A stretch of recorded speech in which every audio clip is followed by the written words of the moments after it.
recherchez une école de référence pour une double formation universitaire et professionnelle de qualité? Voici l'opportunité à ne pas rater. L'École supérieure d'administration, d'économie, de journalisme et des métiers de l'audiovisuel ESAE vous offre des programmes d'enseignement en licence et en master orientés vers l'emploi qui font d'elle une référence à travers les filières de l'administration générale et territoriale, l'administration du travail et de la sécurité sociale, droit, diplomatie et relations internationales, administration hospitalière, universitaire et intendance, journalisme et métiers de l'audiovisuel et toutes les filières des sciences de gestion. Une seule adresse, www.esae.bj. Rendez-vous dès maintenant sur nos campus ESAE Bedjromende au numéro 90 93 65 21 ou au numéro 98 98 14 00. Paracourt sur le numéro 52 46 12 12. Aboumé-Calavi au numéro 52 88 44 44. Akpakpa au numéro 52 88 33 33. ESAE, l'excellence à un nom. Le bulletin matinal d'information avec vous, Kanté Amoussou, bonjour. Bonjour Kader. Merci d'être là ce matin. Francis Fahami, bonjour. Merci d'être là également. On démarre ce bulletin matinal d'information avec le président de l'Association nationale des communes du Bénin ANCB, Luc Setonji Atropo, également maire de la ville de Cotonou, qui a reçu en audience les 6 nouveaux ambassadeurs plénipotentiaires nommés récemment en Conseil des ministres. Effectivement, amis internautes, bonjour. Il s'agit d'une visite de courtoisie et de prise de contact avec le président de l'ANCB, Luc Setonji Atropo.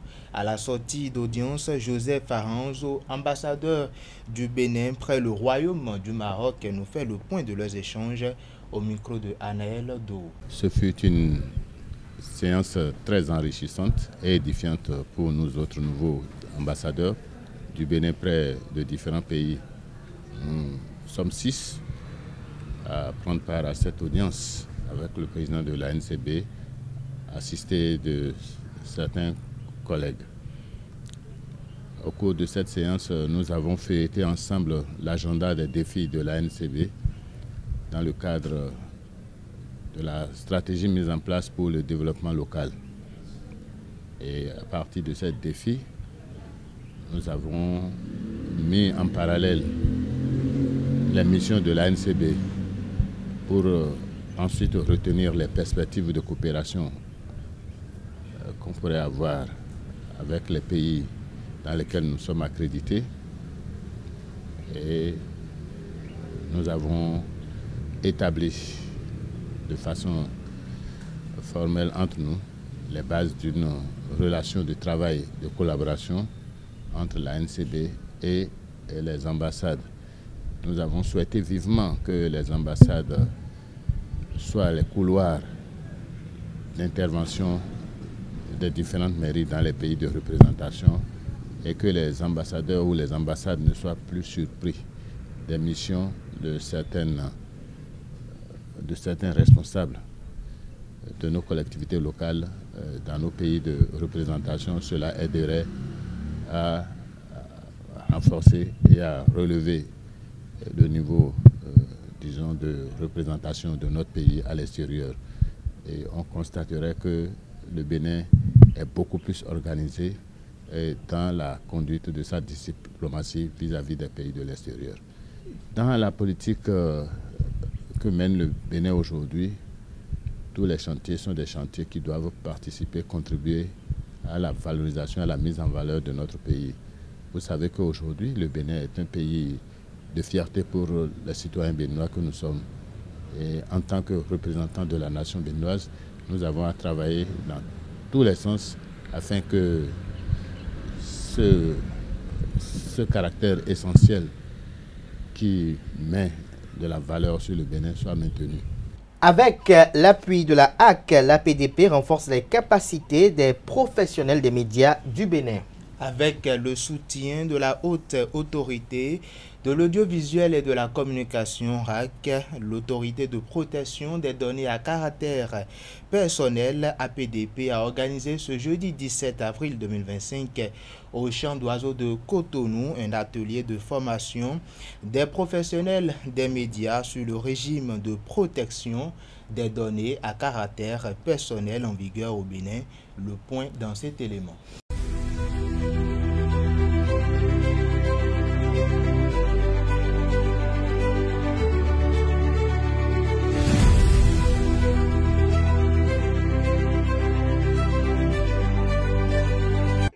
Mesdames, Messieurs les invités, je voudrais à votre nom remercier le président pour cette initiative.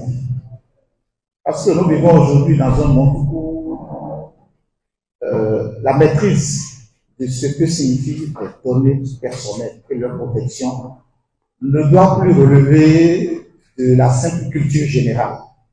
Non. Ça doit faire partie de vos connaissances à vous. Ça ne doit plus relever de la culture générale. La protection des données à caractère personnel n'est pas seulement une question technique. Elle concerne également la dignité humaine et le respect de la vie privée. L'éthique journalistique impose également de respecter la vie privée. Il est de votre devoir d'informer la population, mais cette mission doit aussi accompagner, bien sûr, cela doit s'accompagner d'un profond respect pour les personnes dont vous rapportez les histoires. Les injustices, les souffrances, les histoires de vie, tout cela mérite d'être partagé, mais jamais au prix de la dignité humaine. C'est un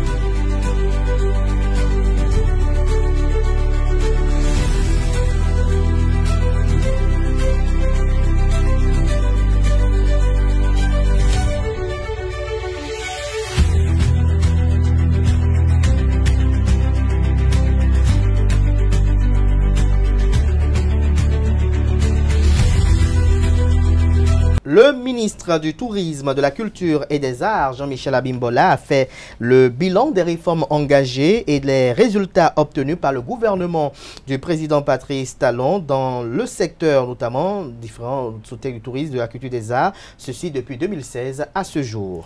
C'était lors de l'émission Reddition de comptes PAG 2021-2026, un entretien télévisé co-animé par les confrères Serge Ayaka de la Radio Nationale et Wahab Alikbara de Canal 3 Bénin. Suivons ensemble un extrait des propos du ministre. Le secteur de la culture en 2016, c'est vrai, et affichait, entre autres, au niveau des industries culturelles et créatives, une certaine insuffisance quantitative et qualitative des infrastructures, et un système de promotion de création également qui était, disons, un peu embryonnaire. Il y a également une insuffisance de structuration des filières et des chaînes de valeur.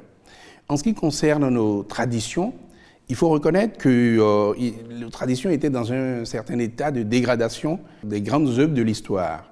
Nous avions également nos royautés et nos monuments qui relataient notre grandeur, qui s'effritait progressivement. Donc il était impératif de relever ces défis et de revaloriser notre patrimoine, de revaloriser notre culture, d'autant plus que, et je pense que tout le monde s'en convainc aujourd'hui, c'est la principale richesse du Bénin.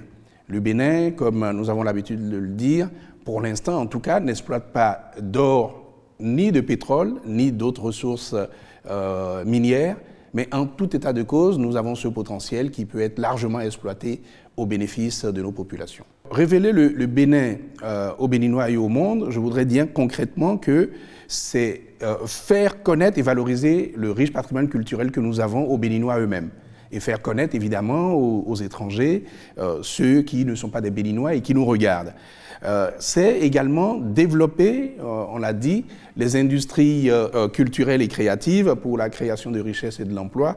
Et enfin, c'est faire de la culture et des arts le substrat, le levain pour le développement touristique de notre pays. Donc c'est tout cela que nous embrassons dans la formule « faire connaître aux Béninois et au monde ». Alors, pour répondre à votre question sur les musées, je voudrais d'abord vous dire que WIDA est désormais, plus que jamais, sur la carte mondiale en ce qui concerne les musées et surtout les cités-musées, puisque nous avons décidé de faire de la ville de WIDA une cité-musée, parce que le potentiel de WIDA est tel que toute la ville historique vaut la peine d'être valorisée. Et comme on a l'habitude de le dire trivialement, c'est un musée à ciel ouvert que nous sommes en train, évidemment, de valoriser. Nous avons le volet de la construction d'un certain nombre de musées, notamment à WIDA. Nous avons le Musée international de la mémoire de l'esclavage, qui est déjà totalement achevé en ce qui concerne ce qu'on appelle le hard, donc la construction des bâtiments. Et nous en sommes maintenant au niveau de l'installation des équipements et de la scénographie. Donc, sinon, ce musée est totalement achevé et devrait rentrer en exploitation dès cette année 2025. Nous avons également à Porto Novo, dès que vous rentrez dans Porto Novo aujourd'hui, en attendant l'arène culturelle qui sera tout de suite après le pont à droite, à la place de cet immeuble que nous avons dû enlever pour ne pas insister là-dessus, vous verrez qu'en rentrant dans Porto Novo, vous avez une vue impressionnante sur un musée qui est en construction, qui est le Musée international du Vaudou, juste en face de la cathédrale, où là également, tout le gros œuvre est achevé. Et il reste maintenant à faire un certain nombre de travaux en ce qui concerne toujours la scénographie, en ce qui concerne le second œuvre, pour que dès cette année également, ce musée soit livré. Dans le point des autres musées, nous avons un musée qui va venir, le MAC, à Cotonou, dont l'essentiel est déjà fait en ce qui concerne les études et les appels d'offres ont déjà été lancés pour pouvoir recruter les entreprises qui vont construire. Au niveau d'Abomey, également, nous avons les premiers équipements qui sont livrés, notamment ce que nous appelons le CAFRA, le nouveau CAFRA, c'est-à-dire le Conseil d'administration des familles royales, là où le roi on va dire, siège en quelque sorte pour travailler au quotidien. Ça permet évidemment de pouvoir libérer le site pour que les travaux puissent démarrer. Là également, nous sommes à la phase de l'appel d'offres pour sélectionner les entreprises pour que les travaux du musée démarrent, ainsi que la réhabilitation de 4 anciens palais. Donc voilà où nous en sommes en ce qui concerne les musées. Nous avons à Porto Novo également d'anciens musées, 2 anciens musées qui seront réhabilités totalement, le palais romain et le musée à Dandé. Donc voilà où nous en sommes de façon concrète, où les Béninois peuvent dès aujourd'hui commencer à voir une matérialisation de cette vaste ambition que nous avons. Je peux poursuivre en disant effectivement que nous avons également, parce que c'est un peu patrimonial, le palais de Niki, qui est en construction. Peut-être que tout à l'heure, il y aura quelques images pour que les Béninois s'en rendent compte. Les travaux sont totalement achevés. Les travaux de la reine de la Gani sont achevés.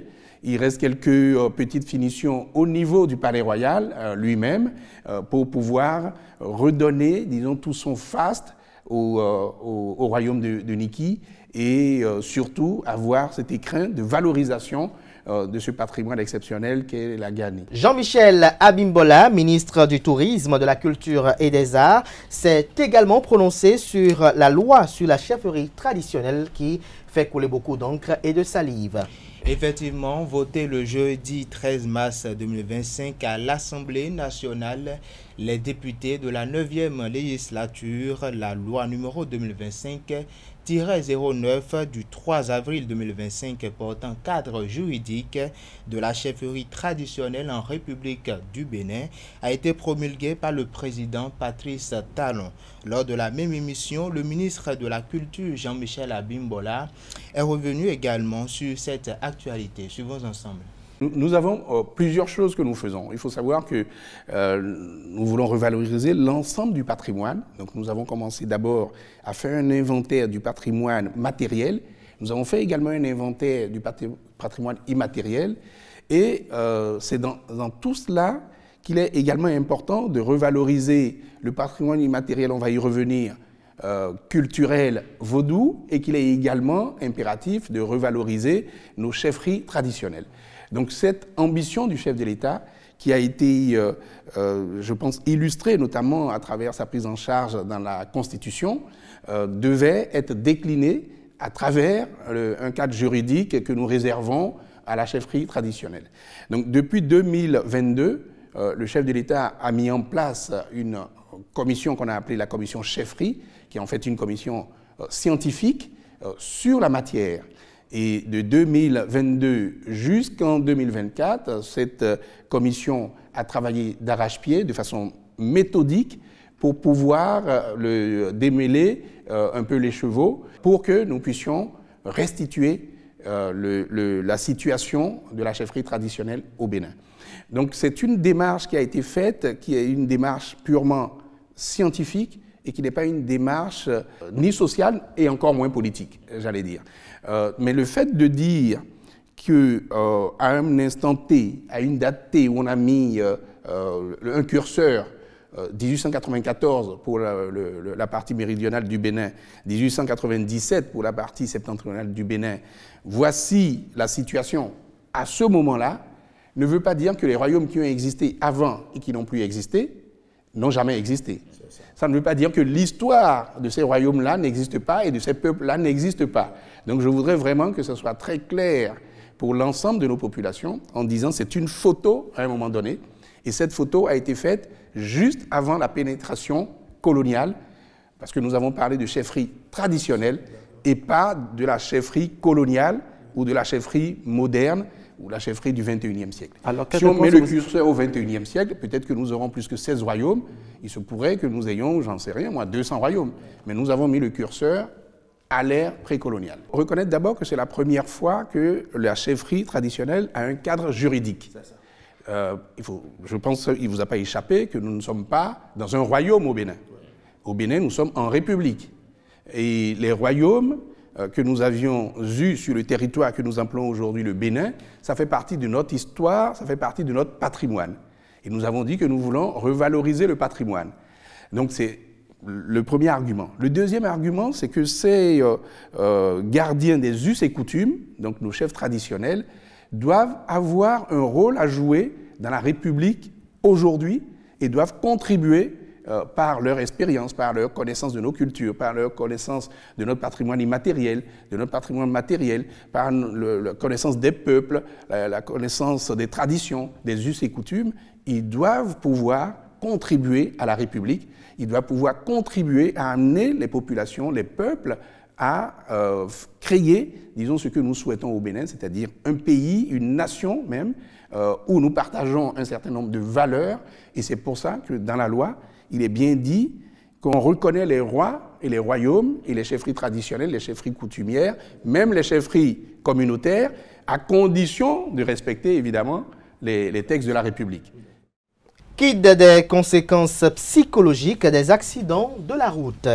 Le thème accident de la circulation est le thème usuel utilisé pour qualifier une collision entre un véhicule et un autre véhicule ou encore un obstacle mobile ou fixe. Voilà, l'accident de la circulation peut être matériel comme corporel. Ces dégâts peuvent aussi bien être d'ordre psychologique. Dans l'émission Sur la route animée par Francis Fahami sur Esae TV, le psychologue clinicien André Alironou nous en dit plus.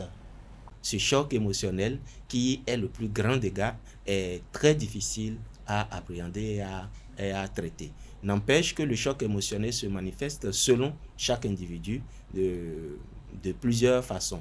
Vous allez voir, certains vont être tout de suite très agités, qui vont aller dans tous les sens, vont commencer par suer, vont commencer par trembler. Vous allez voir vraiment beaucoup de choses. Et comme d'autres, il va être figé totalement, comme s'il ne vivait pas, il est perdu, il est totalement désorienté, il est en train de se demander est-ce que c'est vraiment arrivé.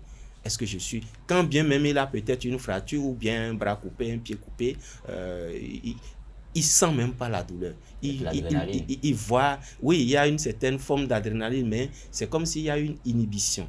Et donc c'est le choc qui fait qu'il est totalement perdu.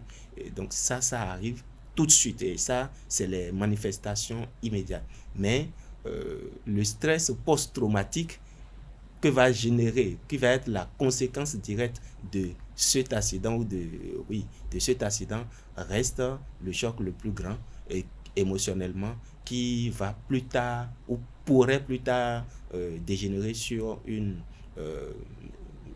psychopathologie ou bien un dysfonctionnement comportemental, c'est-à-dire votre manière de vous comporter peut changer suite à cet accident, suite à ce choc-là. Aucun accident ne passe inaperçu. Sur le plan psychologique, aucun accident ne passe inaperçu. Déjà, la sensibilité de l'individu est interpellée. Et ce qui est encore choquant, c'est que le choc émotionnel, la blessure émotionnelle que laisse un accident c'est pas seulement pour la victime, même pour les témoins. Selon la sensibilité émotionnelle du témoin, il peut être autant affecté que la victime. Et donc, c'est pas quand même banal. Oui, le choc émotionnel qui peut-être plus tard, si vous aviez, je pèse bien mes mots, vous aviez la chance que ça débouche tout de suite sur une dépression, on pourrait rapidement voir que c'est causé par là. Mais il arrive pour certaines personnes un peu plus résilientes que ça débouche sur un trouble comportemental. Son comportement va changer. Dans quel sens, par exemple? Si déjà, il peut commencer par se replier sur lui-même. Il peut commencer par éviter la foule, éviter la route, éviter de sortir. Parce que peut-être si je sors, quelque chose va m'arriver. Éviter d'emprunter peut-être le même moyen qui a été la cause de cet accident dont il a été témoin ou dont il a été victime. Donc il y a quand même un peu tout ça. Mais à partir de là aussi, si votre comportement est réduit, forcément, c'est vos finances qui sont touchées. Votre mouvement pour aller chercher un peu de quoi suivre. Donc, ça va agir sur, j'ai envie de dire, votre quotidien et sur tout le long de votre vie. Votre manière de penser, votre manière de réagir peut être affectée. Selon aussi le choc, j'ai envie de dire, somatique que vous avez reçu. La journée du 21 avril 2025 est férié chômé et payé en République du Bénin. C'était ça dans le cadre de la célébration de la fête de Pâques et conformément aux dispositions de la loi numéro 90-019 du 27 juillet 1990 fixant les fêtes légales en République du Bénin. La journée de lundi 21 avril 2025, lundi de Pâques, est férié, chômé et payé sur toute l'étendue du territoire national. Au nom du gouvernement, la ministre du Travail, Adidja Toumatis, et de la fonction publique, bien évidemment, souhaite une bonne fête de Pâques à toute la communauté chrétienne. Hors de nos frontières, notamment du Bénin, on s'intéresse au Ghana. Effectivement, l'interdiction prendra effet le 1er mai au Ghana. Les étrangers devront désormais quitter le marché de l'or artisanal dans le pays, premier producteur d'Afrique. Il s'agit en effet d'une annonce du Ghana Gold Board, organisme public chargé de contrôler l'exploitation aurifère. Le Ghana veut en quelque sorte augmenter ses revenus liés à l'or et réduire la contrebande. Et pour finir, hors du continent africain, la Russie a retiré les talibans de sa liste des organisations terroristes.